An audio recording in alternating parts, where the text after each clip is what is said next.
lives in 7. Great movie. No, that's my order. Come on. Cheers defined 1980s sitcom cool, but its iconic ensemble nearly looked very different. Some familiar faces came razor close to being replaced, or never stepping foot in the bar at all. Today, relive the biggest casting shakeups that could have changed Cheers as we count down from 10 to 1. Number 1. Cheers almost starred an all-female lead in Cheers. Let's go back to 1982, when the neon lights of Cheers first flickered over Boston's imaginary bar. The show nearly took a radically different path. Network executives seriously considered making the central bartender a woman. Imagine a world where Coach, Norm, Carla, and the gang orbited around a leading lady behind the bar. Producers, though, insisted on sticking with the Sam Malone blueprint, convinced the ex-jock bartender would resonate with viewers coast to coast. The decision shaped everything. Sam's flirtatious banter with Diane, the unspoken competition between staff, and the kinetic charm that Ted Danson brought to the screen. It wasn't just casting, it was character chemistry. Cheers premiered on NBC in September 1982 and, despite a rocky start in the ratings, became iconic. If that pivotal casting choice had gone another way, TV history, and perhaps your Thursday nights, might have looked very different. So, next time you hear that friendly clink of glasses, think about the crossroads that could have changed the taste of Cheers forever. On to the next revelation. Number 2. Rebecca Howe's role deeply redefined for Kirstie Alley in Cheers. That moment when Cheers had to reinvent itself was a true television crossroads. After Shelley Long left the show in 1987, the search was on for a new female lead to steer the Boston bar's stories. The writers wrote Rebecca Howe as a cool, executive ice queen, a woman who would dominate over Sam Malone instead of dancing with him. But Kirstie Alley, who scored the role, flipped the show's rhythm.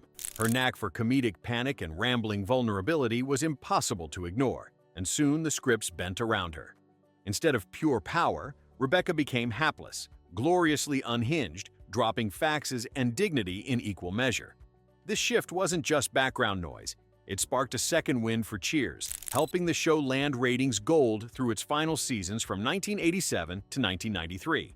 As Alley fell down office stairs and blew up job interviews, you realized sometimes the biggest risks end up rewriting television history. Let's raise a glass and see what other casting curveballs nearly turned your favorite shows upside down. Number 3. Frasier Crane almost didn't happen in Cheers. Imagine Cheers without Dr. Frasier Crane perched at the end of the bar, pontificating with his sherry in hand. When Kelsey Grammer first appeared in 1984, Frasier was meant to be just a minor plot device, a temporary thorn in Sam and Diane's on-again, off-again saga. Producers envisioned him as disposable, a mere guest arc. But Grammer's quick-witted banter and haughty vulnerability caught fire. By the end of that season, what was supposed to be a fleeting guest spot became a full-time presence. Frasier outgrew the boundaries set for him, morphing into both a fan favorite and, eventually, the leading man for his own wildly successful spin-off, Frasier, which debuted in 1993. It's a reminder of how chemistry sometimes trumps even the best-laid casting plans.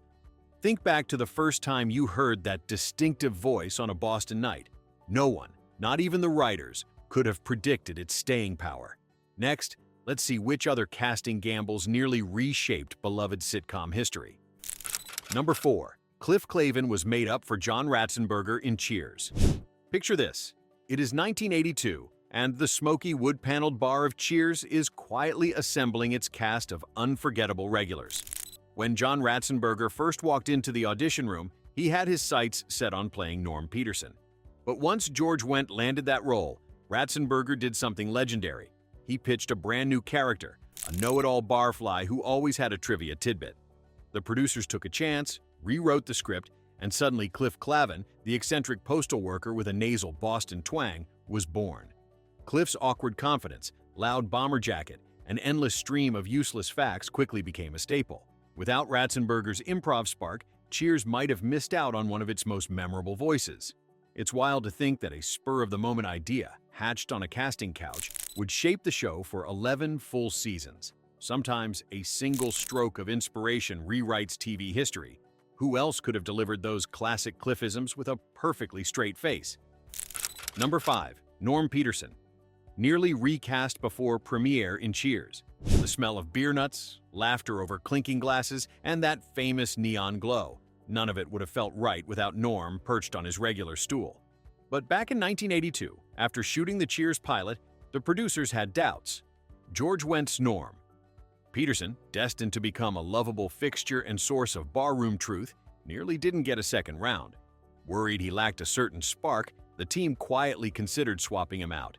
Yet Wendt's everyman presence and warm delivery quickly melted resistance, turning Norm into a crowd pleaser and the undisputed king of all things barstool. By the end of season 1, catchphrases like Norm were already legend. Imagine Cheers without that round-cheeked grin always waiting for you at the corner of the bar. Sometimes you don't realize a show's heartbeat until you nearly lose it. And with Norm, Cheers found more than a regular. They found its soul. Let's raise another glass as we remember just how close TV came to missing out on a classic. Let's pause for a second. Did you ever want to pull up a stool at Cheers and chat with Norm? Who was your go-to character when the show first aired? Share your memories or tell us which casting swap would have broken your TV-loving heart. Number 6. Woody Boyd almost cast with a Hollywood heartthrob in Cheers. Picture the hum of Cheers after the loss of Coach, played by Nicholas Colasanto. Behind the scenes in 1985, producers faced a crossroads. Who would fill the beloved bartender's shoes? Rumors swirled about Hollywood bringing in a well-known heartthrob, a face from a glossy magazine, to keep the bar's magic alive. But in walked Woody Harrelson, a fresh new name, all Oklahoma sincerity and easy charm. Against industry logic, it was Woody's disarming everyman energy that won out.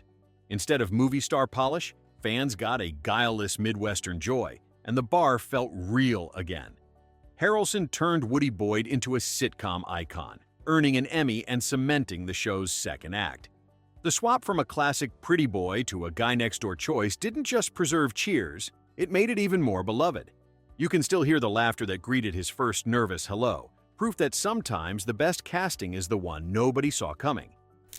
Number 7. Coach Ernie Pantuso, nearly dropped in early scripts in Cheers. Picture this, the neon familiarity of Cheers, but with no coach greeting every patron with that warm, befuddled grin. That almost happened.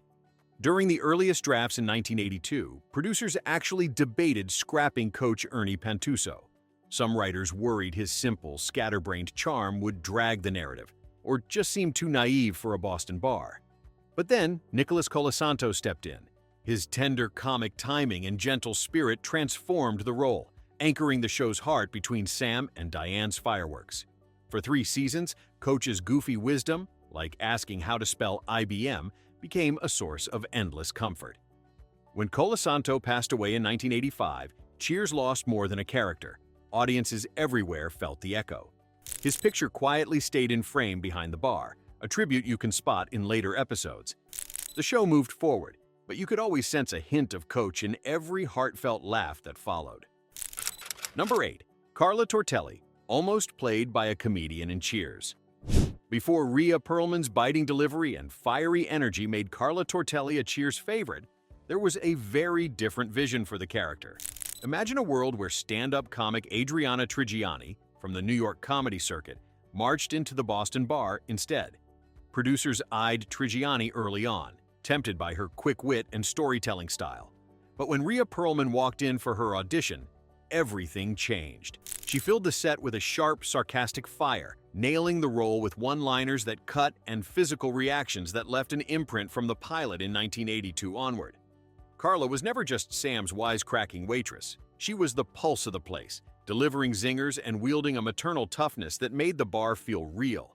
Looking back, it seems impossible to picture anyone else running circles around the guys with that signature sass. Choices like these didn't just build a show. They defined an era, leaving us to wonder about the hidden crossroads behind some of television's most beloved faces. Number 9. Shelley Long almost passed on Diane Chambers in Cheers.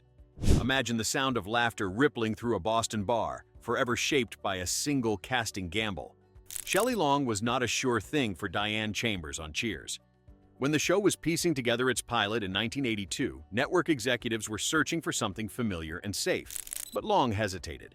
She wondered if the neurotic, razor-sharp Diane was the right fit for her. questioning whether she wanted to tie her identity to this quirky philosopher waitress. In the end, Shelley Long's decision to accept pitched her headlong into sitcom history. Her chemistry with Ted Danson's easygoing Sam Malone crackled, creating one of television's most beloved odd couples.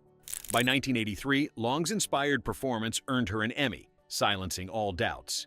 Diane Chambers' fast-talking debates and grand romantic gestures became a staple of primetime. It's hard to imagine Cheers without Diane's bookish stammers and Long's sparkling wit.